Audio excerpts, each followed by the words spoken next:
Saudações! Eu sou o Alquimista Anônimo e hoje irei dedicar um tempo aos principiantes. Aqueles que querem começar a estudar esta maravilha chamada Cabala Hermética, mas que, sem ter nenhum conhecimento prévio, sentem-se assustados e confusos com a quantidade de informações avassaladora. Eu não estou suportando mais. Tentarei de uma forma simples revelar as coisas mais obscuras e, sem muito misticismo, tentar deixar claro como ela é estudada e como pode ser adaptada na sua vida.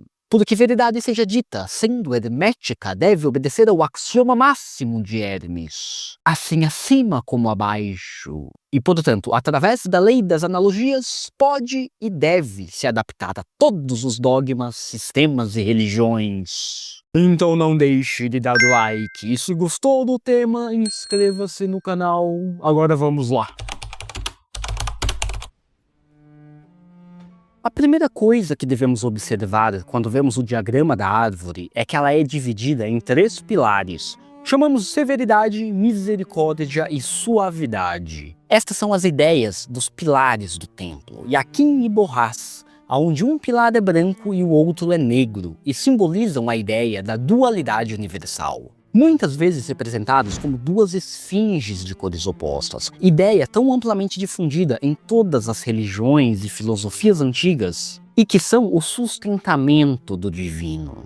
Portanto, sempre que estudamos este princípio de unidade aliado com a dualidade, estamos estudando esta tríade suprema. No meio, a coluna do equilíbrio simboliza o princípio da harmonia entre os 2 princípios universais. O caminho do meio é o elo entre o céu e a terra. Devemos observar atentamente que existem 4 mundos na Cabala. Primeiro temos o mundo de Asayar, que é o mundo material, da matéria mesmo, e é por isso que ele se relaciona diretamente com a Sefira de Malhut.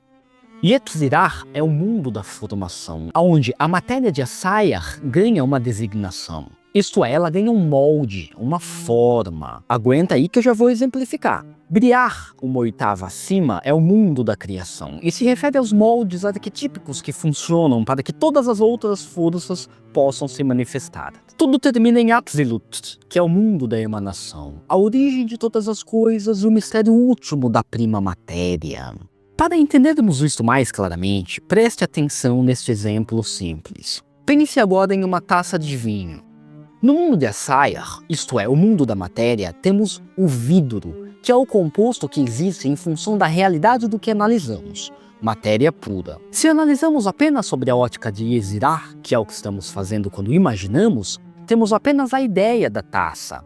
Ela não é mais apenas um monte de átomos de matéria, não é vidro aglutinado. Ela é uma ideia que possui forma e função específica, o que lhe dá um significado singular. Portanto, então ela ganha o nome de taça de vinho aqui em Yetzirah.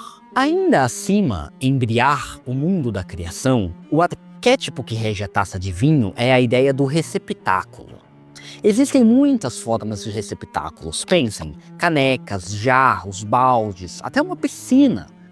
E a taça é apenas uma delas, mas todas essas ideias pertencem ao mesmo molde divino, chamado receptáculo. Estudar os 4 mundos é importante para entender em que plano cada uma das Sefirot existe e tende a se manifestar. E isto é extremamente importante para entender como empregar o correto uso de cada uma das Sefirot. É notório informar que estes 4 mundos estão diretamente relacionados com as 4 letras do tetragramaton, isto é, Yod-He, Vav-He. Isto também deve ser estudado e cuidadosamente analisado posteriormente, pois aqui reside tanto o segredo do grande arcano, como a fórmula mágica para a manifestação do 5º elemento a partir dos 4 primeiros. Como os que vieram antes de mim, não ouso rasgar o véu de Ísis, mas indico meios através do qual alguém pode chegar à conclusão por si mesmo. Em linguagem simbólica, Yod-He-Vav-He, que é Jeová, é uma fórmula mágica que representa os 4 elementos e torna-se Yeheshua, Yod-He, Shin, Vav-He, o 5º elemento, Shin, encarnado, e que em hebraico faz isto ser o nome de Jesus. Shin é uma das 3 letras mães para os hebreus e simbolizou desde sempre o fogo espiritual. As 3 primeiras Sefirot são chamadas de Supernas, ou as 3 Supremas. Elas basicamente englobam a cosmogonia da maioria das grandes mitologias de antigamente. Basicamente, Keteret, o infinito e manifesto, dividiu a si mesmo em 2 polos, um masculino chamado Hokmah e um feminino chamado Binar. Portanto, a unidade se divide em uma dualidade, e que somados os 3 formam o ternário, a origem de ser de todas as trindades religiosas, como mencionamos anteriormente. Existe um abismo que divide as 3 supremas do resto da árvore, e ela é simbolizada também por uma sefira invisível, a 11ª, chamada Da'at, traduzida como conhecimento.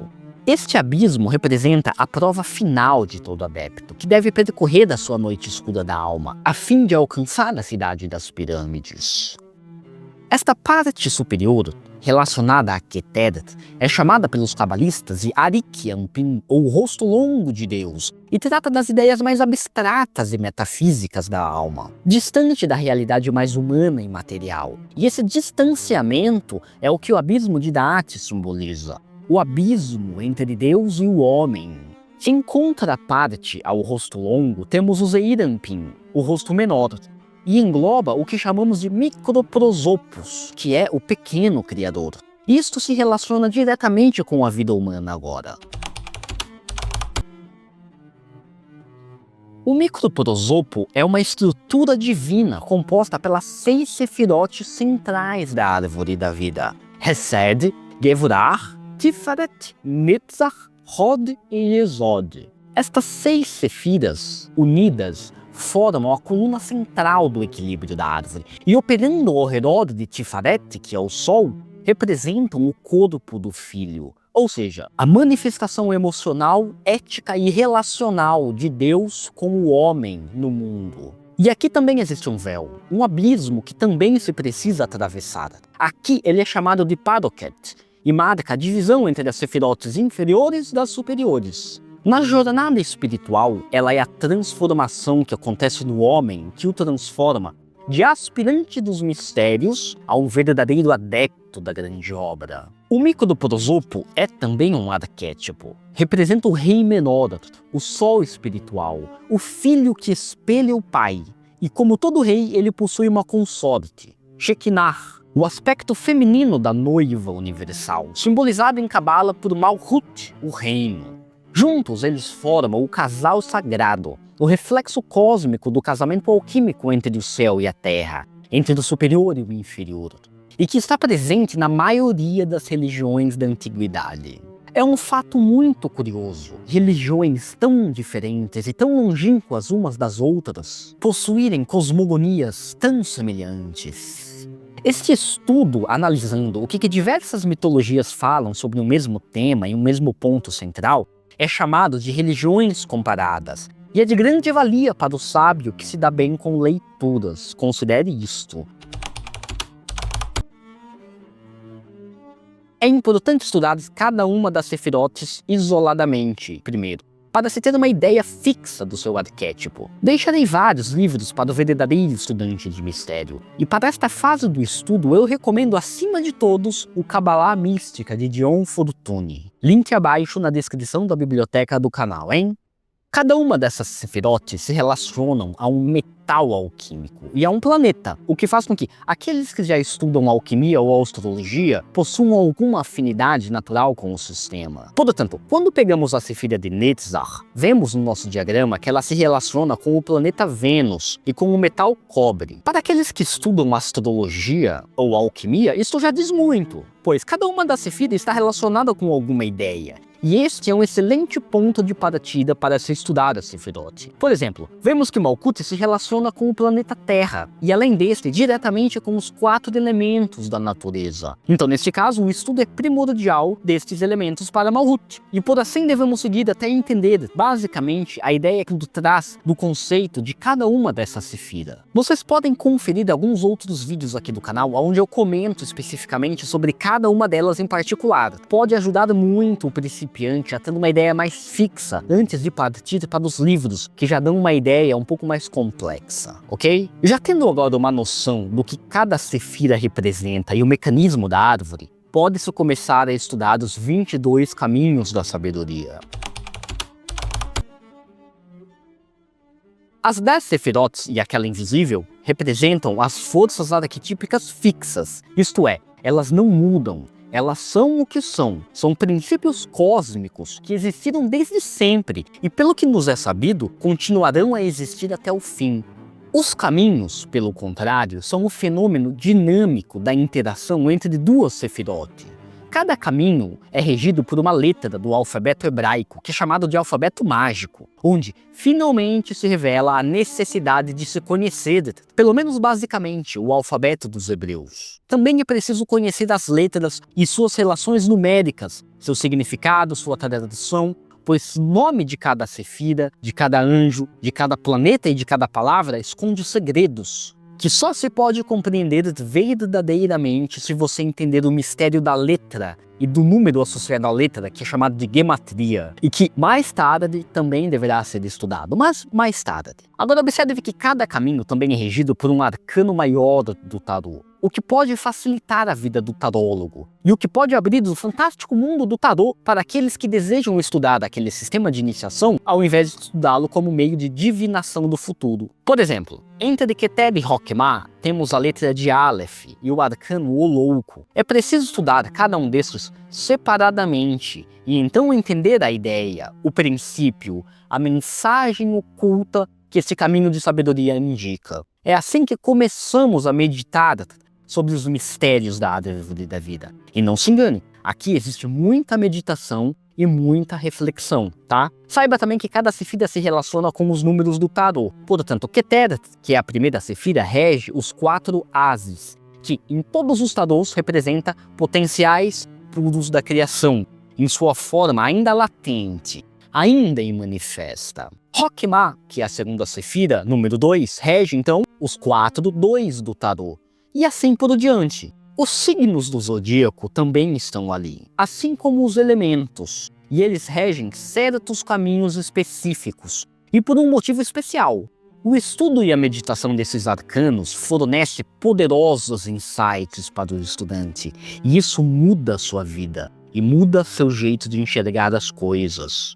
Devemos meditar, refletir, pensar e analisar todas estas simbologias. Todos esses tipos de meditações sobre esferas, caminhos, planetas, metais, etc., fazem com que certos centros energéticos sejam despertos. E a energia que causa esse rebuliço acaba por fazer a alma do aspirante passar por transformações internas, acordando seu corpo sutil e abrindo a sua consciência para novos horizontes. É o significado real do despertar espiritual e a alegoria mágica da iluminação. Uma outra forma muito adequada é o estudo da astrologia mitológica diretamente. Vemos que cada sefira se relaciona com um planeta e, por consequência, se relaciona com um deus do panteão dos antigos. Isto é excepcional para estudarmos a essência de cada sefira de modo prático e dinâmico. Todas as grandes mitologias estão aqui. Zeus e Júpiter são Hesed, Afrodite e Vênus são Netes, Ares e Marte são Gévora, e assim por diante. Hércules e os 12 trabalhos, Ulisses e a Odisseia, Rei Arthur e os Cavaleiros da Távola Redonda. Todos os grandes mitos mágicos também estão aqui de forma alegórica. E uma vez que você comece a compreender o significado da Sefirot, irá ser capaz de enxergá-la nessas histórias antigas. É assim que se começa a compreender a realidade por trás das aparências. Eu fiz um vídeo onde eu explico um pouco sobre cada uma delas também, separadamente. E aí talvez seja um bom ponto de partida para você começar a estudar, e eu convido você a assistir depois, vou deixar marcado aqui. A árvore da vida também está muito presente na maioria das formas de magia cerimonial. Neste contexto, cada sefira, que representa aqui um anjo planetário, pode ser invocado ritualisticamente, através da união dos símbolos e da pronunciação dos nomes sagrados, desta sefira e desta inteligência chamada anjo. Tudo isso é estudado no que é chamado de cabala cerimonial, e eu deixarei links aqui que vão auxiliar o estudante que quiser seguir por este caminho também. A teurgia é a forma mais conhecida desse tipo de magia, onde o mago busca elevar o seu espírito e a sua alma até estes anjos planetários, para então entrar em comunhão direta com esses seres e obter conhecimento para os diversos fins, focando sempre na elevação espiritual. Cada sefira no trabalho mágico também se relaciona com um instrumento mágico, que é de suma importância para compor o templo. Portanto, estudamos cada sefira em relação com as armas mágicas. Então sabemos que Malhut trabalhamos o Pantak, em Yesod o cálice, em Enrod a adaga e em Netzah finalmente o bastão, e assim por diante. Conforme estudamos a sefira, aprendemos o que cada arma simboliza e como e quando devemos utilizá-la no ritual. É este segredo que faz com que o rito do banimento do pentagrama, por exemplo, tenda a ser feito com a adaga, enquanto que rituais de invocação do hexagrama, por exemplo, devam ser feitos com o bastão.